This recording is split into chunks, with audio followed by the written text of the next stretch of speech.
இந்த Realme P3 கையில் பிடிக்கிறப்ப நல்லா கம்ஃபர்டபுளாகவும் இருக்கு, ப்ரீமியம் ஃபீலும் கொடுக்குது. இதுக்கு ஒரு ரீசன் இதோட டிசைன் அப்படின்னா, இன்னொரு ரீசன் இதோட டிஸ்பிளே 6.67 இன்ச்சில் ஃபுல் ஹெச்டி ரெசல்யூஷனில் AMOLED டிஸ்பிளே கொடுத்துருக்காங்க. 120 ஹெட்ஸ்க்கான ரெஃப்ரெஷ் ரேட்டோட 2000 நிட்ஸ் பீக் பிரைட்னஸ் இருக்கு. இங்கே அவுட்டோரில் நல்லாவே விசிபிளாக இருக்கு. இதில் உங்களுக்கு in display finger print sensor கிடைக்கும், ஃபேஸ் அன்லாக்கும் இருக்கு. ரெண்டுமே நல்லா தான் ஃபாஸ்ட்டாக ஒர்க் ஆகுது. யூடியூப்ல நீங்கள் HDR வீடியோஸ் பார்த்துக்கலாம். வீடியோஸ் பார்க்குறப்ப டீடைல்ஸ் கலர்ஸ்னு வர்றப்ப ரொம்ப நல்லா பண்ணியிருக்காங்க. பட் இங்கே பெசல்ஸ் தான் கொஞ்சம் திக்காக இருக்கிற ஃபீல் இருக்கு. பாட்டம்லாம் ரொம்பவே திக்கான ஃபீல் கொடுக்குது. ஒரு நல்ல டிஸ்பிளே அப்படிங்கிறனால இது பெருசாக கண்ணுக்கு உறுத்தல.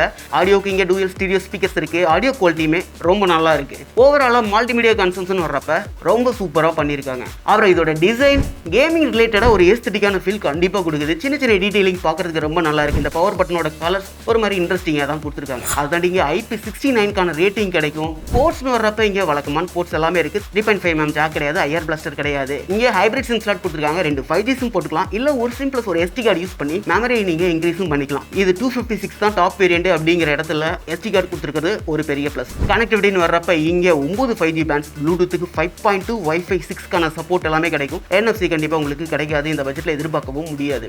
ஃபுல் பாடி பிளாஸ்டிக் தான், பாக்ஸியான டிசைன், எட்ஜஸ்லாம் கொஞ்சம் ஷார்ப்பாக தான் இருக்கு. பட் ஸ்டில் கையில் பிடிக்கிறப்ப கொஞ்சம் கம்ஃபர்டபுளாக தான் இருக்கு, கொஞ்சம் சின்ன ஃபோன் அப்படிங்கிறதுனால.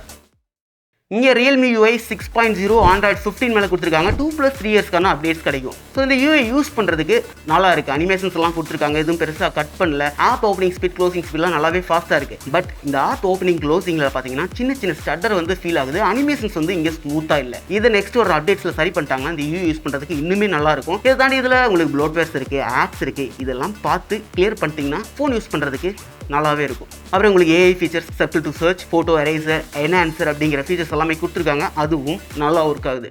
இங்கே பேட்டரின்னு வர்றப்ப 6000 mAhக்கான பேட்டரி 45 வாட்ஸ்க்கான ஃபாஸ்ட் சார்ஜிங் சப்போர்ட்டோட வருது. ஃபுல்லாக சார்ஜ் ஆகிறதுக்கு 1 hour 22 minutes ஆச்சு. நான் சார்ஜ் போட்டு 1.5 நாளுக்கு மேலே ஆகுது. இதில் ஸ்க்ரீன் ஆன் டைம் 6 மணி நேரத்துக்கு மேலே வந்துச்சு. நான் யூஸ் பண்ண வரைக்கும் கொஞ்சம் ஹெவியாகவே புஷ் பண்ணேன். பிரைட்னஸ் வந்து எப்போவுமே ஃபுல்லாக தான் வச்சுருந்தேன். இதில் கேமிங், இன்ஸ்டாகிராம், யூடியூப், கேமரான்னு சகலத்தையும் யூஸ் பண்ணேன். ஸோ அப்படி யூஸ் பண்ணியுமே 6 ஹவர்ஸ்க்கு மேலே வந்துருக்கிறது நல்ல விஷயம் தான். டே டு டே நார்மல் யூசேஜில் கண்டிப்பாக உங்களுக்கு 2 நாளுக்கான பேட்டரி தாராளமாக கிடைக்கும். கேமரான்னு வரப்போ ரியரில் 50 MP சென்சர், 2 MB பொக்கே, ஃப்ரண்ட்டில் 16 MP செல்ஃபி கேமரா. ரியரில் நல்ல லைட்டிங் கண்டிஷன்ஸில் ஃபோட்டோ எடுத்துக்கிறப்ப ஃபோட்டோஸ் நல்ல டீட்டெயில்டாக இருக்குது, கலர்ஸ் பஞ்சியாக இருக்குது, கொஞ்சம் பூஸ்டடாக தெரிஞ்சாலும் பார்க்குறதுக்கு கண்ண ஒருத்தில் நல்லா இருக்குது. டைனமிக் ரேஞ்ச் ரொம்ப நல்லா பண்ணியிருக்காங்க. லோ லைட்டோட பெர்ஃபார்மன்ஸுமே ரொம்ப டீசெண்டாக இருந்துச்சு. ஆனால் இங்கே போர்ட்ரேட் பிக்கிங் வர்றப்ப எட்ஜ் டிடெக்ஷன் ரொம்ப சொதப்பி வச்சுருக்காங்க. டெப்த் சென்சார் கொடுத்துருக்காங்க. பட் இருந்தும் இது பிரயோஜனம் இல்லை. இது ஃபியூச்சர் அப்டேட்ஸில் சரி பண்ணால் பெட்டராக இருக்கும். பேக்கில் நீங்கள் 4K 30 FPS வீடியோ எடுத்துக்கலாம். OIS சப்போர்ட் கிடையாது, இங்கே EIS மட்டும்தான். இது 4K 30 FPS எடுத்த வீடியோ. இதோட டைனமிக் ரேஞ்ச், கலர்ஸ், டீட்டெயில்ஸ்னு பார்க்குறப்ப எந்த அளவுக்கு நல்லா இருக்குன்னு பாருங்கள்.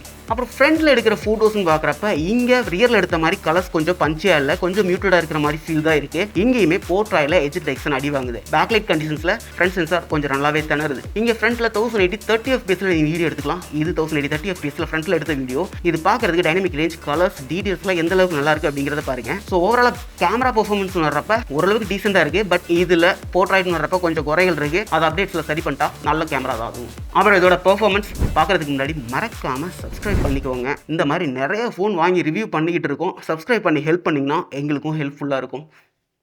நன்றிகள். இங்கே பர்ஃபார்மன்ஸ் வர்றப்ப Snapdragon 6 Gen 4 ஆண்ட்ராய்டு ஸ்கோர் 7 lakhக்கு மேலே கிடைக்குது. ஸ்ட்ரெஸ் டெஸ்ட்டில் ஸ்டெபிலிட்டி 90% மேலே கிடச்சிது. இங்கே ஹீட் இஷ்யூஸ் கிடையாது. தெர்மல் த்ராட்லிங் டெஸ்ட்லேயுமே 86% மேலே கிடச்சிது. நல்ல ஸ்கோர் தான் இது. இங்கே L3DDR4Xக்கான ரேமு, UFS 2.2க்கான ஸ்டோரேஜ் உங்களுக்கு கிடைக்கும். இங்கே கேமிங் வர்றப்ப BGMI 90 FPSல விளையாண்டுக்கலாம். நான் 1 hourக்கு மேலே புஷ் பண்ணியும் 90 FPS கான்ஸ்டண்ட்டாக கிடச்சிது, விச் இஸ் குட். இங்கே லேக்குங்கிற இஷ்யூ எனக்கு ஃபீல் ஆகவே இல்லை.